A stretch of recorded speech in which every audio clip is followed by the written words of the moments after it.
What's going on, Bama Nation? How we feeling? Game week is here. Yours truly, Stephen Smith of Touchdown Alabama Magazine. Your Crimson Tide taking on the Miami Hurricanes Saturday, Mercedes-Benz Stadium in Atlanta. Coach Saban releasing the Week 1 depth chart today. So we're going to dive into this right now, starting off with the quarterbacks. Bryce Young, QB1, officially named the starter for Alabama against Miami. The sophomore from California has held the standard from the spring, throughout the summer, throughout fall camp. Coach Saban raved about him.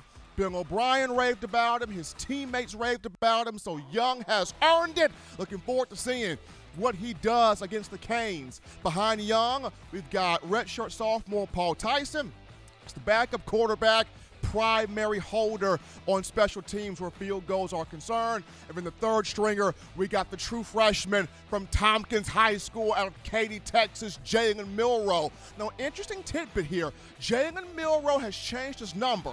He's no longer number 15. He has changed to number 2. Kind of reminiscent there of one Jalen Hurts, seeing how both guys from Texas, both guys power lifters, both guys very strong, both guys had solid preseason camps for the Crimson Tide, but Jalen Milroe, number 3 here on the depth chart for quarterbacks. As we move to the running back room here, Brian Robinson Jr., B-Rob, the man, running back 1, the senior from Tuscaloosa, will get the start there. Running back 1. Behind him will be Jace McClellan. Coach Saban talked about it today. Jace has done everything he needs to do from the summer from the spring to the summer through fall camp. He had been training with Brad Lester out of Atlanta, an athletic speed genius, speed coach there. Also getting down his pass protection, his explosiveness, everything needed for Jace to be a big-time back. He has done that. Saban's pleased with him. He's right behind B-Rob. Behind Jace McClellan, how about Trey Sanders?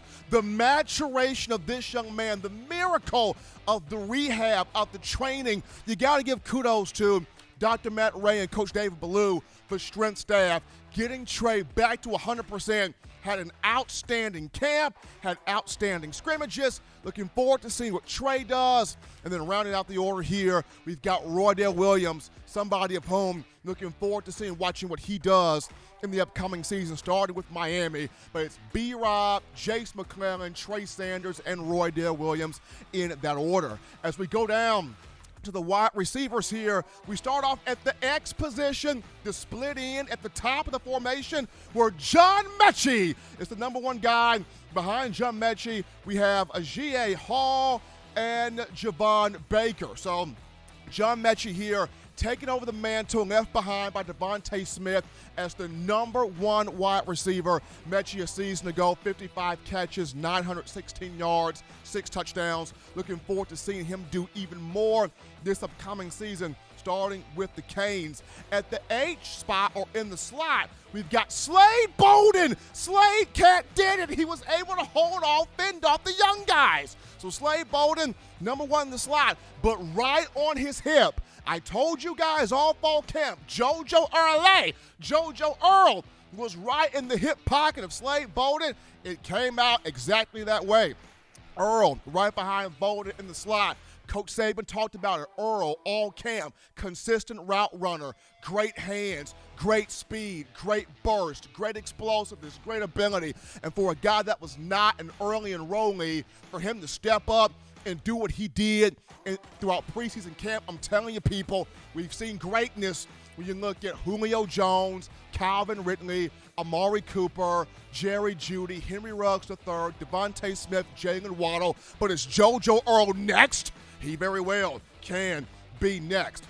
Behind Earl, we got Thaiu Jones-Bell next up in the slot. Had a really good preseason camp, some good scrimmages out there. Happy for Thaiu Jones-Bell. And then last but not least, Christian Leary in the slot right there. As we go to the Z position, which is the flanker spot at the bottom of the formation, Jameson Williams, the transfer from the Ohio State Buckeyes, getting the start right there. I mentioned this. Coach Saban said he is going to be a big feature in the offense, a huge contributor at wide receiver. So Williams, 6'2", $189, a ton of experience coming from Ohio State.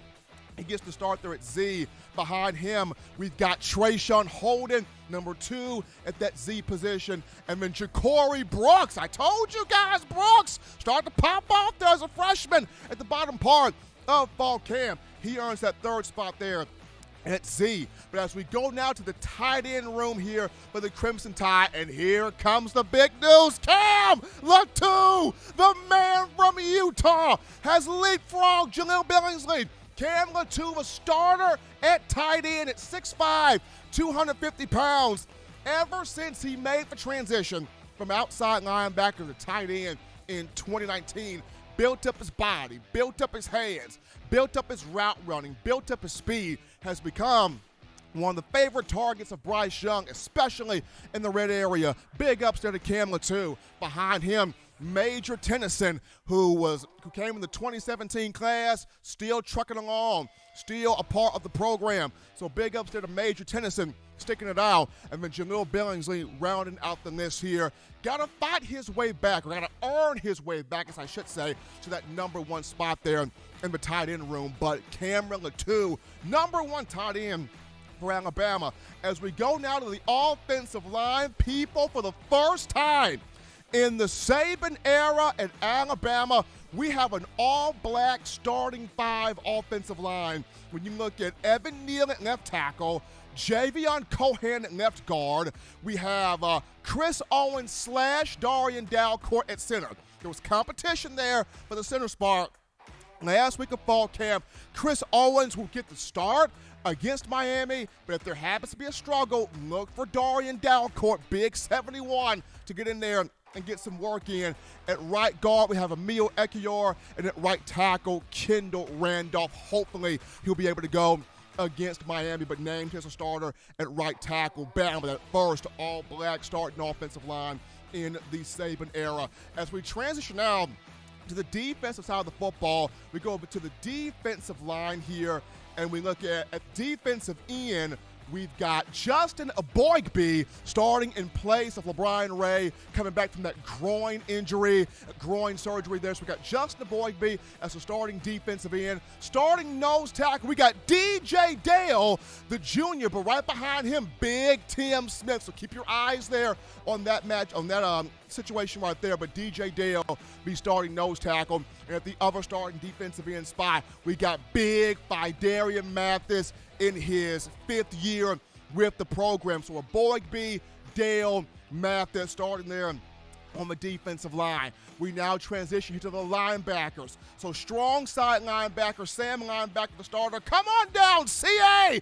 Christopher Allen, who had a monster year last season, 13 tackles for loss, 6 sacks, has had a great fall camp, great scrimmages, great preseason ordeal. Christopher Allen ready to get the thing done, but behind him, Drew Sanders, the man so many people have been so excited about to see. Can he break out? Can he get on the field? Can he contribute? Drew Sanders right behind Chris Allen at that strong side backer position. At the Mike linebacker spot, how about Henry To'o from Tennessee? The transfer in the portal starts calling out the defensive signals for your Crimson Tide. And just like Bryce Young, people have been raving about Henry T. Whether it's Coach Saban, whether it's Pete Golding, whether it's been his teammates, everybody has been raving about Henry To'o at that middle Mike linebacker position, getting that defense set in order. But right behind Henry T, you've got Jalen Moody, and you also have Shane Lee. Shane Lee making an appearance there right next to Jalen Moody at that inside linebacker, that Mike backer spot. As we move now to weak side linebacker at the wheel position, we've got Christian Harris, the starter at weak side linebacker. He goes back to his more natural spot of see ball, get ball on the attack right there. Right with him, you've got Jalen Moody after him, and next to Jalen Moody, we got the freshman Deontay Lawson from Mobile. Man, had a great spring, great fall camp. Proud there of Deontay Lawson. And then last but not least, at the jack linebacker position, or the edge rush, pass rush position here, Will Anderson, the starter right there. That's no surprise to anybody. Anderson coming off a season, 10.5 tackles for loss, 7 sacks, 8 quarterback hurries. Behind Will Anderson, we got Chris Braswell, who had a great spring game, 5 tackles, 3 of those tackles for loss, 3 sacks of Bryce Young, and a forced fumble in there as well. And right next to Chris Braswell, the freshman Dallas Turner out of Florida. Remember when he had that violent moment in practice with Sal Sunseri? Looks like that violence done paid off. Dallas Turner gonna get a chance to get on the field and do some action this year. As we go now to the Alabama secondary, we start this off. Cornerback 1 on the boundary, Josh Jobe. No surprise here. Got to put everything together and trying to be a first-round pick, but Josh Jobe. Right behind Josh Jobe, we got Marcus Banks, and then right behind Marcus Banks, we got Kyrie Jackson. Kyrie Jackson, not a early enrollee, but the former JUCO from East Mississippi Community College has come in the summer. He's popped off in fall camp, and he's earned a spot to at least get on the field, make some things shake here. Cornerback number 2, we got Jalen Armour Davis, J-A-D, held off Kool-Aid, fended off Kool-Aid to keep the spot there. Right behind J-A-D is Kool-Aid McKinstry, and next to McKinstry, Kyrie Jackson again. So whether he'll come off the bench as cornerback 1 or cornerback 2, Kyrie Jackson going to get some work in here. As we move now to the free safety position, DeMarco Helms, the starter at free safety. He started coming on strong down the stretch of last season, had a little ankle issue in fall camp. Hopefully he will be able to go against Miami. Right after DeMarco Helms, we got Brian Branch. And right after Brian Branch, we got Christian Story, the second-year player from Lynette, Alabama. Story had the big fumble there, or forced fumble in one of the 2 scrimmages. At strong safety, the starter, Jordan Battle. No surprise there. He's up for a big year. Behind him, the backup, Daniel Wright. At the star position, your starter, Malachi Moore, and nickel. No surprise there. Had a big season this past year, including 3 interceptions to lead the team as a freshman. After him, Brian Branch at star. As we move now to the kickoff returners and punt returners here before kickoff returners, punt returners, we're going to go to the place kickers, punters, long snappers, holders, all that good stuff on special teams. So the starting place kicker, Will Reichard, the guy perfect last season, 14 for 14 on field goals, made all 84 of his extra points. Behind him, Jack Martin, the transfer from Troy University. The holder, I mentioned this earlier, Paul Tyson's the starting holder. Behind him, Bryce Young, the starting punter. Come on down, James Burnett, the transfer from Australia, the starting punter. Behind Burnett, Jack Martin. Behind Martin, third on the roster here is Ty Pirine. As we make it on down here from the punters to the long snapper for the Crimson Tide is Nealon Hibbett. He replaces Thomas Fletcher, who's off in the NFL now with the Carolina Panthers.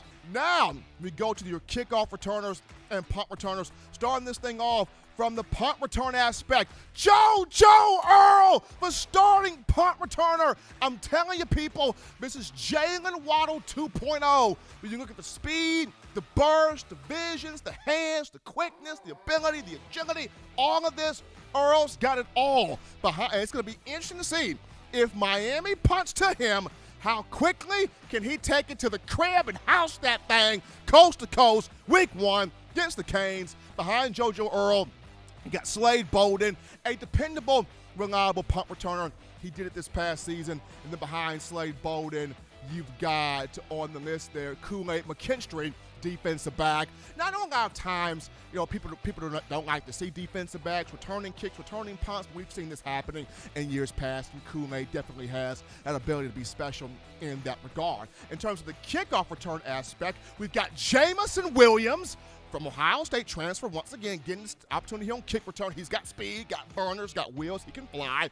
Behind Jamison Williams, or next to him, we've got Jace McClellan at the running back position. He's got that type of speed, got the afterburners, got that game-breaking ability to get to the house. So you got Jace McClellan. Then you've got Trey Sanders, and a lot of you fans are going to go, we just are getting Trey back healthy. Don't put him on kick return. No. But Trey Sanders going to be out there, going to field the ball cleanly, get up and down the field, see what he can do there. And then last but not least, Slade Bolden on kickoff return as well. But people, that is the starting depth chart for your Alabama Crimson Tide as it takes on Miami Saturday, 2:30 p.m. Central Time, Mercedes-Benz Stadium in Atlanta. ABC will have the call.